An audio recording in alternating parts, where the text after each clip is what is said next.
Do wide receivers consistently get open on the field? Again, those are all question marks. But when a deep route is called, when a go route is called for Spencer, he's pretty darn accurate with the football. All right? And let me say this about Spencer Petras, okay? We're talking about his ability to throw down the field. We know he's had issues. Nobody's trying to downplay the issues. But this should be a pretty obvious statement that I'm about to make, but I'm going to make it because I think some people need to hear it. Spencer Petras is a more accurate passer than Nate Stanley was at Iowa. Okay? I'm going to delve into the statistics this week and look at Nate Stanley. Of course, we have a smaller sample size. We haven't even had a full season. Well, we have technically a 12-game sample now, right, for Spencer Petras, because he had 8 games last year. He's had 4 so far this year. But, of course, Nate Stanley was, a 3-year starter? So I think we already see better accuracy. We saw Nate Stanley consistently miss passes deep down the field. We have seen Spencer make those throws, and very rarely does Spencer overthrow the deep routes. Now, last year he did. Don Patterson brought that up during our postgame show on Saturday, that last year we saw Spencer miss those go routes. He has improved that aspect of his game immensely. He's got touch on the ball. Last year, remember, everything was a bullet. It's not a bullet this year. he still throws a fast ball, and that's okay. But he throws with touch now down the field, and he throws with precision. People want to knock him all they want. There's plenty of reasons to be frustrated with Spencer. He's not mobile back in the pocket. He seems to go down with a single touch of a defensive lineman or a linebacker. He's definitely not as sturdy as Nate Stanley was, despite his height at 6'5". But he is I believe, to be a more accurate passer. And I'm not just talking about deep routes. I'm talking about almost every throw. Now, he does have the tendency to miss simple throws. Don has talked about that. Simple out routes, sometimes Spencer just airmails. That's obviously got to improve. But for the most part, I see a more consistent accuracy out of Spencer Petras. Remember, Nate Stanley I don't believe he ever, for a single season, had a completion percentage of 60% or better. And certainly that's not good. You need to be 60% or better at this level. I believe Nate Stanley was under 50% in high school.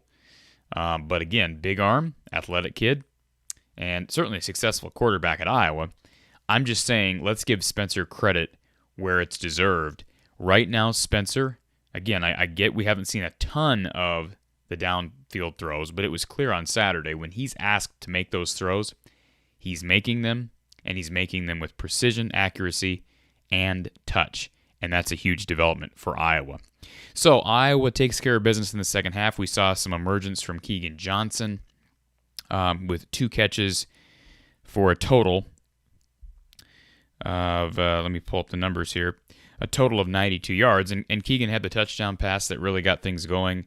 Nico Reganey had a long catch of 34 yards. We saw Sam Laporta with a touchdown grab as well. There was some nice play calling from both sides, from the defense and the offense, especially in that second half. I liked what I saw. Listen, we're not going to celebrate a 10-point victory over Colorado State, but I liked what I saw from the passing game. To me, it's getting better.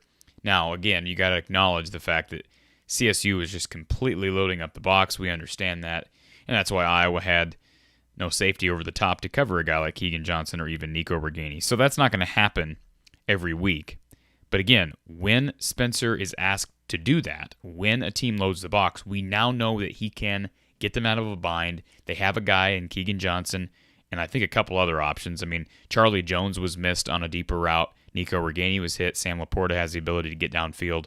We now know that Spencer can make those plays. That's huge, okay?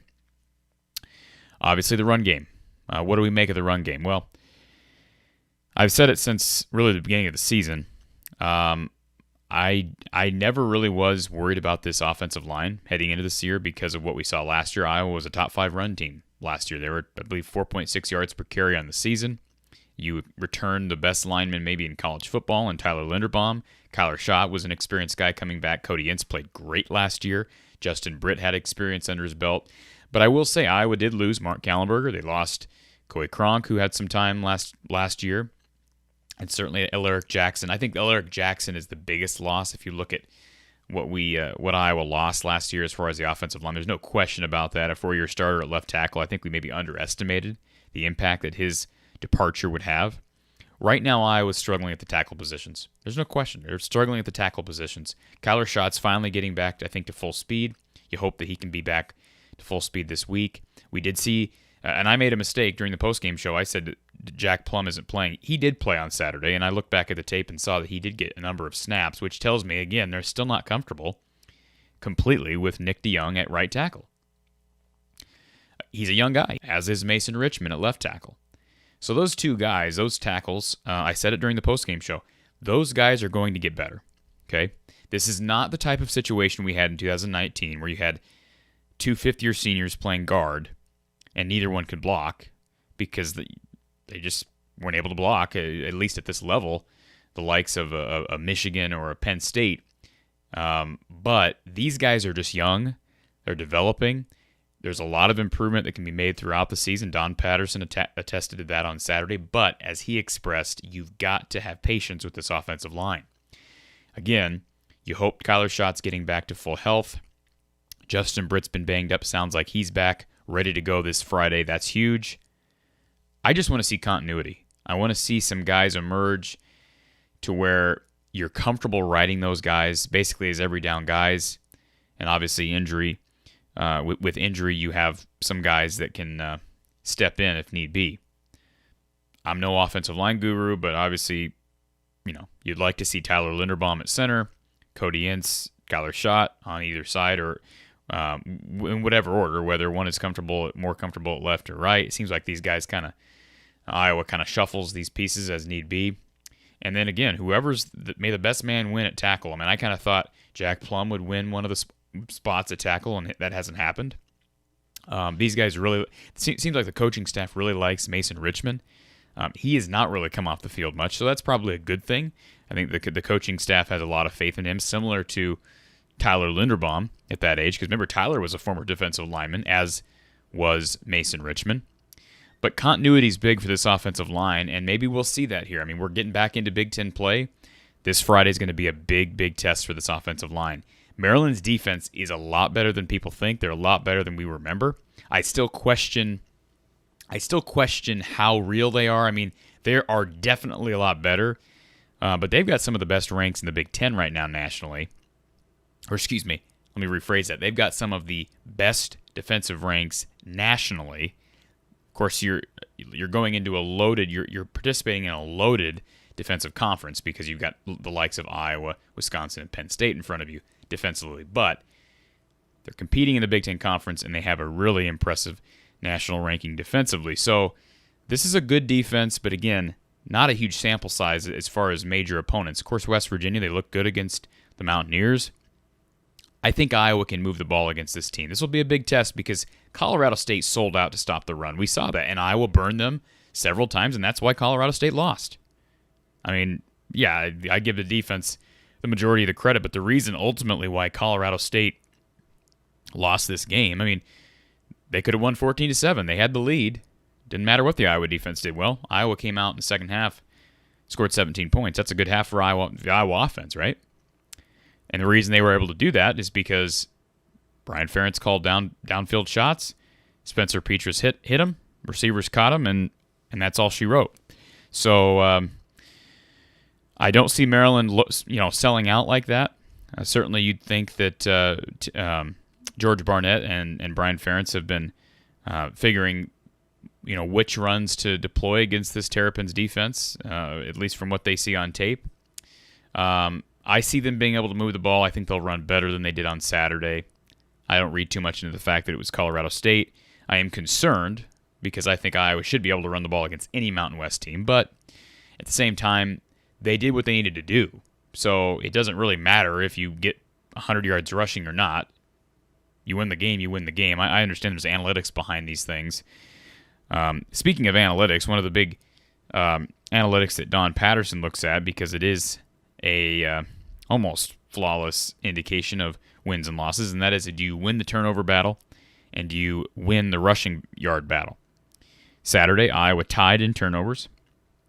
and they lost the rushing battle, but they won the game. And that was because Iowa was actually better through the air. 224 passing yards to just 155 for Colorado State. Now, some of that, again, is Iowa, the defense, but some of it is the Iowa offense. Remember, whether we're talking about the passing game or the rushing game, especially the rushing game, again, Don talks about how you need to win that battle. You don't need to hit a certain, and we're talking about data, right? We're talking about recent data from Big Ten teams as far as wins and losses, and a major factor in winning in the Big Ten is, do you win the rushing yard battle? It's not, do you hit 150 yards or 200 yards? Do you win the rushing yard battle? Now, Iowa lost that battle on Saturday, but my point is, Iowa's got such a good rushing defense. The run game doesn't have to be great. Would love for it to be really good, because then this team gets that much more explosive on offense. It opens things up with the passing game. But you can win this. You can win rushing battles and certainly turnover battles because of how good your defense is. All right, it becomes a much more complementary sport when you look at things that way. So again, Saturday, the defense had some problems in the first half, and the run game had problems. But they still won the game, right? So imagine this defense plays 60 full minutes of football. It's going to be hard for anybody to win those two categories against Iowa. I don't care where you're playing. So I think the offensive line will be just fine. Again, let's just wait and see.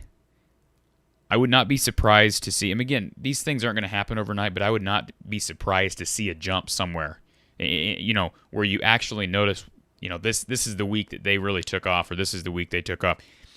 I'm not saying it's going to be this week against Maryland. Obviously, you'd like it to be, because then you got Penn State the following week.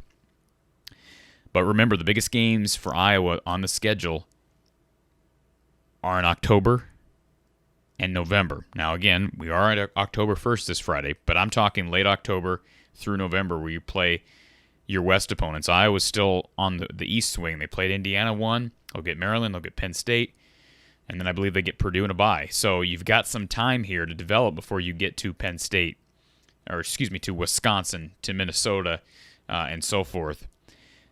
But I think the offensive line will be fine. Give them some time. Be patient. And I think, again, they'll be just fine.